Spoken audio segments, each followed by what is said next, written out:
The night it finally broke, nothing looked dramatic from the outside. No slammed doors, no shattered glass, no screaming in the hallway. Just an overcooked pasta cooling on the table and her empty chair across from me. I remember staring at that chair longer than I looked at my own plate. Steam was still rising from the sauce, curling into the soft, yellow light of our kitchen like it was trying to hold on to something. Her wine glass was there, half full, catching the reflection of the TV flickering in the living room. She was late again. Campaign dinner, she had said that morning, slipping on her heels while the sun was barely up. Don't wait up, Mark, it might run long. I didn't ask questions, not because I trusted her completely, although for years I did, but because I had grown tired of hearing myself sound insecure, like every other sentence ended with a question mark I hadn't earned. The city hummed outside our apartment, that low electric growl of Friday night traffic and distant sirens. Rain tapped lightly against the window, more like fingers than fists. Soft but constant. The streets were wet enough that the headlights smeared into long pale lines on the glass. I checked my phone again. 8:47 p.m. No new messages. There was a time she used to send me photos of whatever restaurant she was at, her hand around a cocktail glass, her smile tilted just enough to say, "I wish you were here." Lately, work dinners came with nothing but silence. I took one bite of the pasta, and it tasted like cardboard. The food wasn't bad. I just couldn't taste anything past the heaviness sitting right behind my ribs. We'd been married for 7 years. Not a perfect 7, but we had our rituals. Sunday pancakes, Tuesday movie nights, even if it was just something streaming while we both scrolled on our phones. Kisses at the door, automatic and soft, like breathing. The distance didn't come like a storm. All at once, it was more like that rain outside, barely there at first, then constant. Then suddenly everything was soaked, and you couldn't remember the exact moment you got wet. She laughed. Or maybe she just laughed more somewhere. Her phone started living face down on the table. She turned away to answer. "I'm just tired," she would say. "Work's been crazy." Tired became the third person in our marriage. Tired sat between us on the couch. Tired lay in our bed, facing the wall. That night, the pasta went cold. I put her plate in the fridge like I always did, as if she might walk in and say she was starving and I could save the evening by reheating leftovers. It was a stupid, small hope, but it was mine. I was rinsing my plate when her iPad buzzed on the counter. She almost never used it anymore.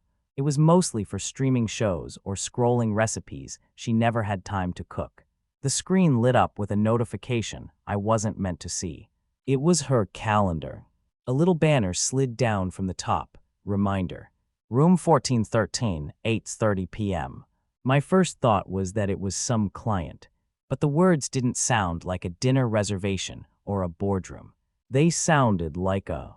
My heart started doing this uneven, embarrassed stutter in my chest. I unlocked the iPad more out of reflex than intention. The passcode was the same as always. Her birthday. The calendar app was still open. Tonight's entry was there in clear, neat text. Hotel Mirador, RM 1413. No client name. No company. Just the hotel. I stared at it, listening to the distant sirens outside and the soft whistle of our old fridge. My fingers felt numb, like the blood had decided it had somewhere better to be. There were messages, too. I told myself I wouldn't look. Told myself that if I opened them, the world I knew would split in half and there'd be no way to tape it back together. But curiosity isn't the right word. Curiosity sounds playful. What I felt was survival. Some brutal need to know what reality I was actually living in.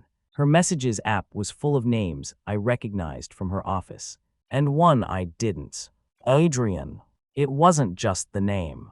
It was the way the thread sat near the top, pinned by frequency and recency. Blue and gray bubbles stacked tight together, like they'd been building something for a while. I opened it. The breath left my body so fast I had to steady myself on the counter. Can't stop thinking about last week, he'd written. A few days. No pressure tonight, okay? If you change your mind, just say the word. Her reply from this afternoon, I'm nervous, but I need this. Just for tonight. Need. Not need you to listen. Not need us to talk. Just don't need this. There were more messages, older ones. Jokes. Work. Then the slow, slippery slide into compliments and confessions. I feel seen with you, she'd typed, a week after a big fight we'd had about nothing and everything. I remembered that night clearly. The rain had been heavier than this. Drumming so hard on the windows, we turned up the TV. She'd gone to bed early, back turned, while I sat alone in the dark living room thinking it would pass. Apparently, it hadn't passed. It had. I scrolled back to tonight. A text from an hour ago. I'm on my way. I'll be there by 8:30. Another from him. Can't wait to see you smile for real this time. I set the iPad down very carefully, like it might explode if I moved too fast. The kitchen looked exactly the same. Same yellow light. Same half-washed dish in my hand. But everything inside me had gone quiet, like someone had hit mute on my own life. I walked to the window and looked down at the street. Cabs slid through the wet light, wipers moving back and forth like nervous ticks. Somewhere out there, my wife was in one of those cars, going to a hotel room where she planned to smile for someone who wasn't me. My first instinct was to call her, to scream, to tell her to come home right now or not at all. Instead, I put my phone on the table, sat down in her empty chair, and just listened to the rain tracing lines down the glass while a single thought slowly, clearly formed in my mind. If she was choosing him for one night, I was going to choose myself for the rest of my life. I picked up my keys, my jacket, and the iPad, and walked out into the gray, humming city, heading toward Hotel Mirador with a heart that felt like it was cracking in slow motion. I had no idea yet what revenge would look like, but I knew this. When she came home after that night, nothing in this apartment was ever going to feel the same again. The Hotel Mirador sat 3 blocks from the river, all glass and polite smiles and anonymous carpets. I'd passed it 100 times and never really seen it. That night, standing across the street with my hood up in the drizzle, it looked like a decision someone else had made for me. I didn't go. I couldn't. The idea of seeing her walk through the lobby, dressed up for him, was more than my chest could take. Instead, I watched the revolving doors swallow, couples laughing too loud, business travelers with tired eyes and wheeled suitcases, everyone carrying their own secrets. None of them mine until now. Her location dot on the Find My app stopped moving at 8:29 p.m. It settled over the hotel like a silent judgment. I stared at it for a long time. Rain seeped through the edges of my hood, cooling the back of my neck. There's a moment when suspicion becomes proof, and it's almost worse than the not knowing. Up until then, there's still a version of reality where you're wrong, where you're paranoid, insecure, dramatic. Once the dot stops on the hotel, that version, I felt something else die with it. Not love exactly, because love doesn't switch off like a light, but the sense of safety I'd wrapped my life in. I went home, not because I was okay, but because staying would have turned me into someone I didn't want to be. The guy who storms into hotel lobbies and makes scenes under chandeliers. The apartment felt different as soon as I opened the door. Same air, same faint smell of her perfume clinging to the hallway. But there was a hollowness to it now, like the walls had pulled back a few inches. I set the iPad on the dining table and sat down, fingers interlocked so tightly they ached. The clock on the microwave clicked from 9:01 to 9:02, each minute landing like a small stone in my stomach. They were together now. That phrase circled in my head in different tones. Flat angry. Disbelieving. I opened the message thread again, not because I needed more pain, but because I needed to understand who I'd been sharing my wife with in the spaces I couldn't see. Adrian. His messages weren't. Somehow, that made it worse. He was gentle in text, careful, the way someone is when they know they're handling something fragile and forbidden. He remembered small details she'd told him. Her favorite coffee place near the office.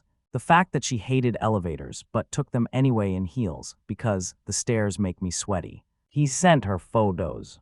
A corner table at a dim bar. A streetlight reflected in a puddle where he said, This made me think of that night you said you loved the rain. She'd written back, "You listen better than anyone I know." I remembered the night she told me she loved the rain too. We were still dating then, sitting on a bus, watching drops slide sideways on the window as the city blurred. She'd pressed her forehead to the glass and said, "It makes everything look softer. Like it's okay to be sad." I had loved that about hers.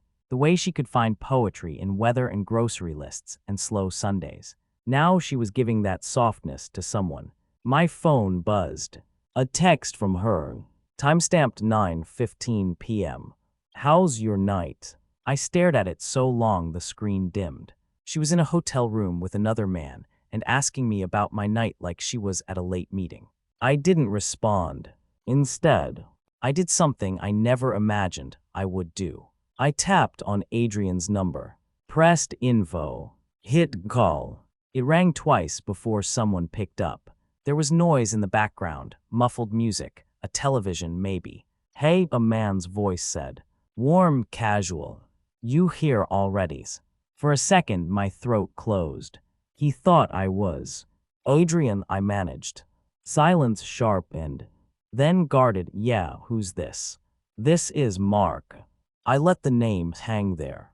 "Lena's husband." Another silence, heavier, like someone had turned down the sound in his room too. "I think you've got the wrong number," he said, but the confidence had drained out of his voice. "I don't think so." I looked down at the iPad on the table, at the little gray typing bubbles that had chronicled my marriage unraveling behind my back. "I'm calling from her tablet." He exhaled a long, quiet sound. "Look, man," he started.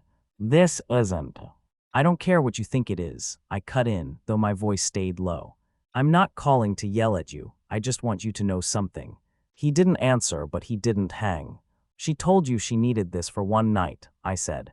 "That she's nervous, that she feels seen with you." I swallowed.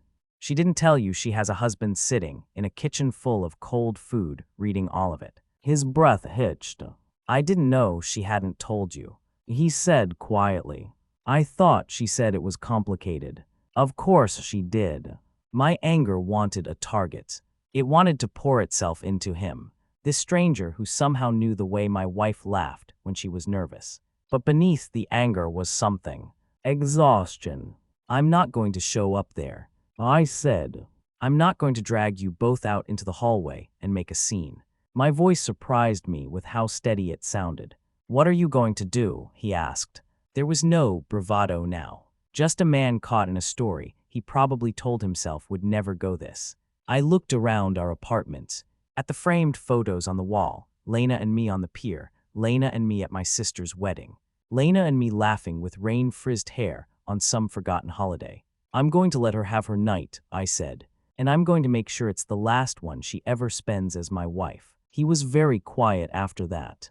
"I'm sorry," he said finally. "I know that doesn't help." "It doesn't," I agreed. "But I guess it's something." We hung up without saying goodbye. The apartment felt even emptier after the call. But beneath the hollow ache, something else had settled in. Clarity.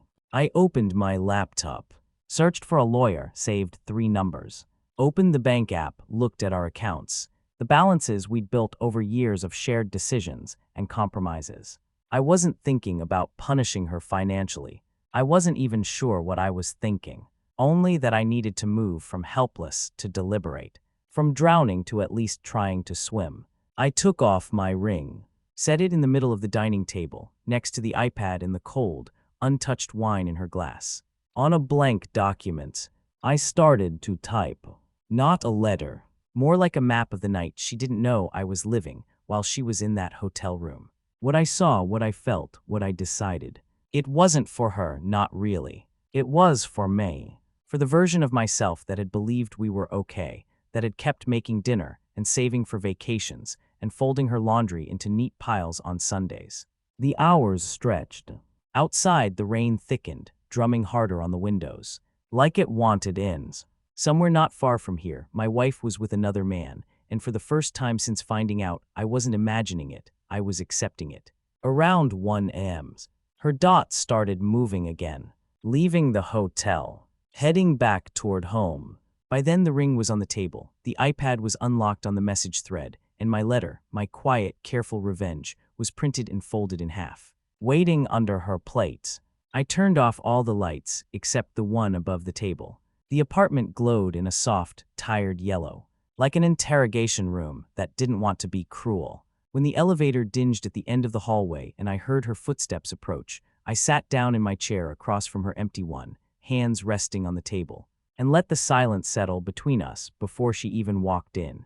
I didn't know what she would say when she saw what I'd done, but I knew that by sunrise, she would never again see me as the man who would wait forever while she decided what she needed. The door opened with the same soft click it always made. For a heartbeat. If you ignored the time and the heaviness in the air, it could have been any other late night. She stepped in, shaking raindrops from her hair, her coat already half off her shoulders. And she was smiling. Not the polite, thin smile she'd worn so often lately. This one was loose, unguarded, the kind of smile that belonged to a woman who had just been told she was beautiful in a way that felt new.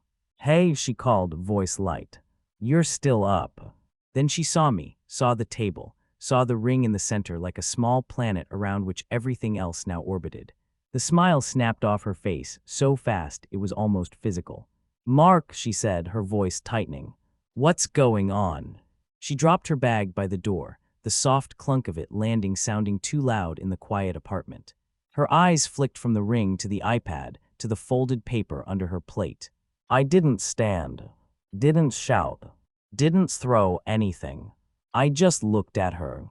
"Dinner's in the fridge," I said quietly, "and your night at the Mirador is over." Color drained from her face. For a moment, she didn't move at all. It was like someone had unplugged her from the scene she thought she was walking. She forced a laugh, brittle and thin. "I don't know what you think." "Don't," I said. Not loud, but final. Her mouth closed. We stared at each other across the table that had held anniversaries, birthdays, arguments about nothing, and soft Tuesday dinners that had felt like everything. "How long have you known?" she whispered. I nodded toward the iPad. "Long enough to read you telling another man you need this." She flinched like I'd slapped her. "Mark." She stepped closer, her coat slipping fully off now, landing on the back of the chair she used to fill without thinking. "It was just one night." The words hung there, obscene in their smallness. "One night," I repeated. "Booked in your calendar, remembered by your phone, arranged over weeks of messages while I was sitting 10 feet away." Her eyes brimmed suddenly, like someone had flipped a switch behind them. Tears came fast, unpracticed. "I was lonely," she said. The sentence came out in a rush. "I've been lonely for so long, even with you here, I can't explain it." What? The word hit me in two places at once. There was her loneliness, sharp and jagged, and there was my own, quieter but just as real. "Then why didn't you say that?" I asked. "Why didn't you tell me you were drowning, instead of handing someone else the life jacket?" She sank into her chair slowly, like her knees might give out. Her fingers hovered near the ring but didn't touch it. "I tried," she said. Her voice trembled. "I tried to talk to you so many times, but you were always tired or distracted or on your phone, and it just never felt like the right moment." I wanted to argue, to list all the ways I had been there, physically if not always perfectly. But some of what she said was true, and the truth hurt more than the excuses. "I won't pretend I was perfect," I said. "I know I checked out some days. I know I didn't always listen the way you needed." I swallowed, but I didn't book a hotel room to feel something.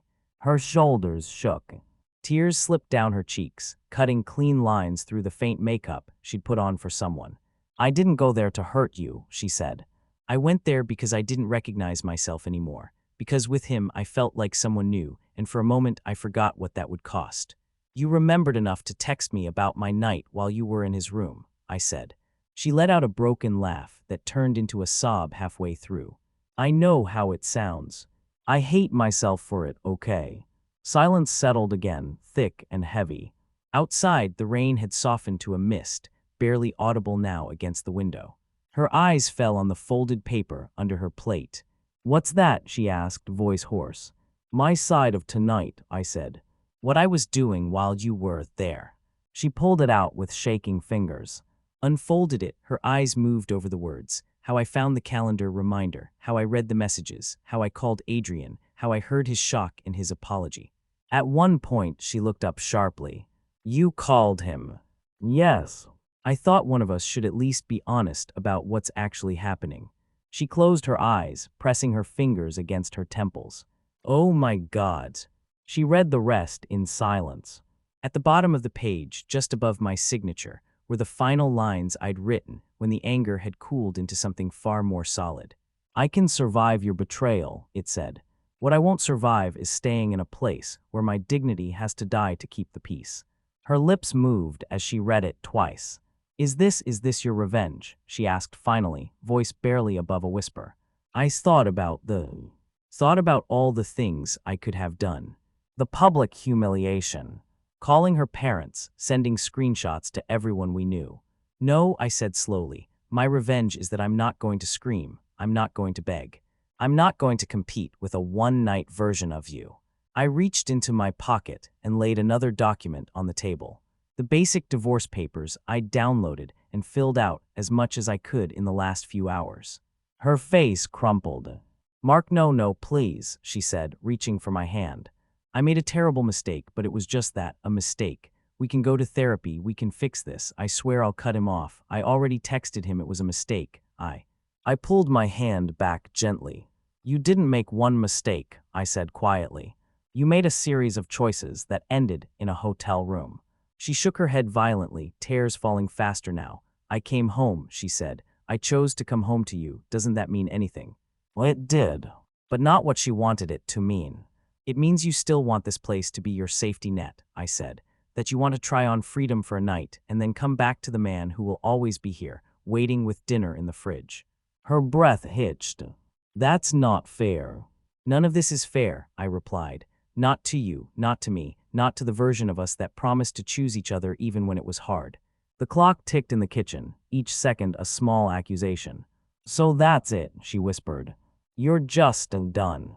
I looked at her, the woman I'd loved, the woman who'd laughed with me in the rain, the woman who'd just come home smiling from a night in another man's arms. I don't know how to be your husband after tonight, I said. I don't know how to look at this table and not see a hotel room. She covered her face with her hands, shoulders shaking, the sound of her crying muffled and strange in the familiar room. I thought you'd yell, she said between sobs. I thought you'd throw things, call me names. I braced for that in the elevator. I didn't brace for this. This is the only way I know how to protect what's left of me, I answered. Her hands dropped back to the table. Her eyes were red, her mascara a mess, the confident woman from the hotel replaced by someone smaller, more fragile, more real. What if I beg, she asked, voice cracking. What if I spend the rest of my life making this right? Will you ever be able to forgive me? The room felt impossibly quiet. The only sound was the distant hiss of tires on wet pavement far below. I don't know yet, I said honestly. Forgiveness and staying aren't the same thing, Lena. I might forgive you one day, but I don't think I can stay. She stared at me, as if trying to find the version of me she used to know in the man sitting across from her now. What am I supposed to do? She whispered. For tonight, I said. For tonight, you sit with what you chose. And tomorrow, we talk to a lawyer. Her gaze dropped to the ring again, to the papers, to the empty chair that suddenly felt like it belonged to a. When I finally stood up, the scrape of my chair on the floor sounded like a line being drawn. I walked past her, the familiar scent of her shampoo cutting through the metallic taste in my mouth. She didn't reach for me this time. In the bedroom doorway, I paused. The apartment behind me was full of all the ghosts of what we'd been. Mark, she said softly, not turning around. Her fingers were still resting inches from the ring. If I hadn't come home smiling, if I'd come home already crying, already telling you everything, would it have made a difference? I closed my eyes, imagined that version of the night. Imagined her breaking down on the couch at 7 p.m. instead of walking into a hotel at 8:30. Maybe, I said, then, after a beat that felt like it could tip either way. But that's not the night we got. I left her at the table, alone with the papers, the ring, and the quiet that had replaced the smile she thought she'd get away with bringing home. And for the first time since I found that calendar reminder, I walked into our bedroom knowing that the man who woke up in this bed tomorrow would never again be the same husband who made dinner at 7 p.m. and waited in good faith. Morning arrived in soft, pale stripes across the ceiling. The rain had stopped sometime before dawn, leaving the city washed and muted, as if someone had turned the contrast down on everything. I woke to a silence that felt different from the night.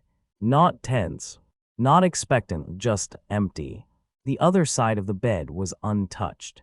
She hadn't come in during the night to curl up beside me like she used to after arguments, wordlessly asking for a truce.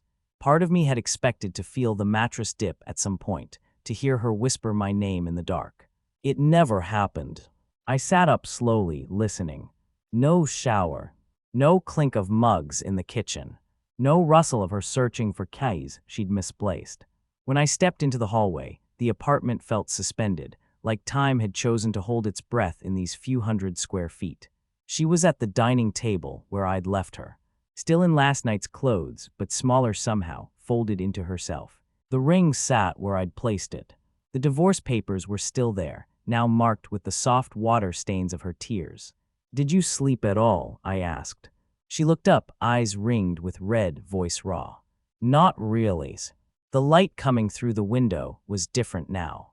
Not the harsh yellow of the overhead bulb, but a cool, forgiving morning light that made every object look softer, less accusatory. "I kept thinking if I stayed here long enough, you might change your mind," she said. "But the sun came up and you're still you, and I'm still the one who went to that hotel." I walked to the counter and started the coffee maker out of habit. The simple routine of measuring grounds, filling water, pressing the button, it felt like a small anchor in a room where everything else was untied. "I don't hate you," I said quietly, surprising both of us. "Not even after all of this." A single tear slipped down her cheek, different from the messy sobs of the night before, quieter, more resigned. "I think that makes it worse," she answered. "If you hated me, I could put you in a box labeled anger and live with that, but you're just done." The coffee machine gurgled in the background, filling the air with a smell that had once meant lazy Sundays and now meant whatever this. "I'm not done feeling," I said. "I'm just done pretending this is something we can walk back from with a few promises and a therapist's number." She nodded slowly, eyes fixed on a crack in the table's varnish we'd never noticed before. "I called out of work," she said. "I told them I wasn't feeling well." She gave a short, humorless laugh. That's one way to put it. We sat in silence for a while, the kind that used to feel comfortable between us. Now it felt like a space we both knew we'd eventually step out of in different directions. "There's something I need you to understand," I said, wrapping my fingers around the warm mug when the coffee was ready. "This isn't about punishing you forever." She looked up, wary, hopeful, afraid of hope all at once. "I don't want to spend the rest of my life as the man whose identity is the one she cheated on," I continued. "I don't want every fight, every silence, every moment to be filtered through that night at the Mirador." "I thought marriage meant fighting for it," she said softly, "working through the worst, choosing each other even when we screw up." "It does," I said. "But there's a difference between fighting for something and resuscitating what flatlined while one of us was in a hotel bed." Her fingers finally closed around the ring. She held it in her palm like it might burn through her skin, but she didn't let go. "What do you need from me?" she asked. "If this is really the end, what do you need so that one day you can look back and not hate every memory of us?" I thought about it, about all the versions of revenge people tell online, affairs exposed, clothes thrown out windows, social media confessions. None of that appealed to me now. The anger had cooled into something quieter, heavier, more. "I need the truth," I said, "not about every detail. I don't want to play-by-play, but I need to know this wasn't because of something broken in me that I could have fixed if I'd just tried harder." She shook her head immediately, fiercely. "No," she said. "Mark, listen to me. I didn't go there because you weren't enough. I went there because I wasn't enough for myself, because I was too cowardly to sit you down and tell you how lost I felt, and it was easier to feel wanted by someone new than to ask you to see me again." The honesty hurt more than the excuses ever could have. "Thank you," I said quietly, "for not putting this all on what I did or didn't do." She looked at me like she was memorizing my face. "The worst part is," she whispered, "I knew even while I was there that if you ever found out, it would break something we couldn't fix." And I still went. There it was, the part I couldn't outrun, no matter how much morning light poured into this room. "I think that's the line I can't come back from," I said. Not the act itself, but the choice to do it knowing exactly what it might cost. She nodded slowly. Her thumb rubbed small circles over the ring in her palm, like she was trying to rewind time through touch alone. "What happens now?" she asked. I called a lawyer last night, I said. We'll figure out the logistics, the accounts, the apartment. Her eyes widened. The apartment, too. This place, I looked around at the walls, the photos, the plant dying quietly in the corner. It's full of us. If I stay here, I'll never stop replaying that dot on the hotel on my phone. I think we both need somewhere new. She swallowed hard. Where will you go? My brother said I can crash at his place for a while, I said. After that, we'll see. The idea of packing my life into boxes, of leaving behind the mug I always used, the dent in the couch shaped like us, that hurt in a way I hadn't expected. But it also felt necessary, like stepping out of clothes that were soaked. I don't deserve your kindness, she said suddenly. Her voice trembled but didn't break this time. I went out there and burned our life for a night, and you're still here making coffee and talking about lawyers instead of screaming. This isn't kindness, I replied. It's self-respect. If I turn this into a war, I stay tied to you in a way I don't want to be. If I let go with as much grace as I can manage, maybe we both get to heal. She laughed, a small, disbelieving sound. You're a better person than I am. I don't feel like a better person, I said. I feel like a man who slept in a bed alone and woke up knowing he has to walk away from the person he still loves, because staying would mean loving himself less. We let that sit between us, heavy and honest. When you think of me years from now, she asked quietly, what do you think you'll remember? I looked past her at the photo on the wall of us laughing in a downpour, clothes stuck to our skin, hair plastered to our faces. We got caught in a storm on our way back from the movie, I said softly. You spun in the rain like a kid, and I thought, this is it. This is the woman I want to share every boring Tuesday with. A tear slid down her cheek, slow and silent. I remember that too. I'll remember that version of you, I said. And I'll remember this one, the one who made a terrible choice and then had to sit in the morning light with what it cost. She nodded, accepting the sentence, even as it broke. Will you ever forgive me? She asked again, but this time there was no bargaining in it. Just a need to know if she might one day be able to breathe a little easier. I think so, I said. Not today, not soon, but I don't want to carry this forever. Forgiveness is something I want for me, not for you. She exhaled like she'd been holding her breath all night. That's fair, she said. It's more than I deserve. We finished our coffee in silence. The morning outside grew brighter, the city slowly coming to life with the usual sounds of traffic and distant. Eventually, I stood. If I start packing now, I can be out by the end of the week, I said. I'll sleep on the couch until then. She didn't argue, didn't ask me to stay in the bed one more night. Didn't suggest we take some time and see. Okay, she said. Her voice was small but steady. I'll call the lawyer too. We'll do this right. I walked to the balcony door and opened it. Cool air drifted in, carrying the faint smell of wet pavement and something like possibility. For the first time since the night before, my chest loosened just enough to let a full breath in. When I turned back, she was standing now. She placed the ring very gently in the center of the table. I can't wear it, she said, but I also can't throw it away. Maybe one day you'll decide what to do with it. Maybe, I said. Or maybe it would sit in a drawer somewhere, a small, quiet monument to everything we'd almost been. I picked up my mug, my keys, and nothing else. At the door, I paused. Take care of yourself, Lena, I said. There was no anger left in the words, just an exhausted kind of tenderness that knew its own limits now. You too, she replied. Her voice broke on the second word, more than I did. I stepped out into the hallway. The door closed behind me with a soft, final click. As I walked toward the elevator, morning light spilled through the small window at the end of the corridor, pale and new. Each step felt like leaving a version of myself behind, but also like moving toward someone I hadn't met yet, the man I might become when this story stopped being the first thing I thought about when I woke up.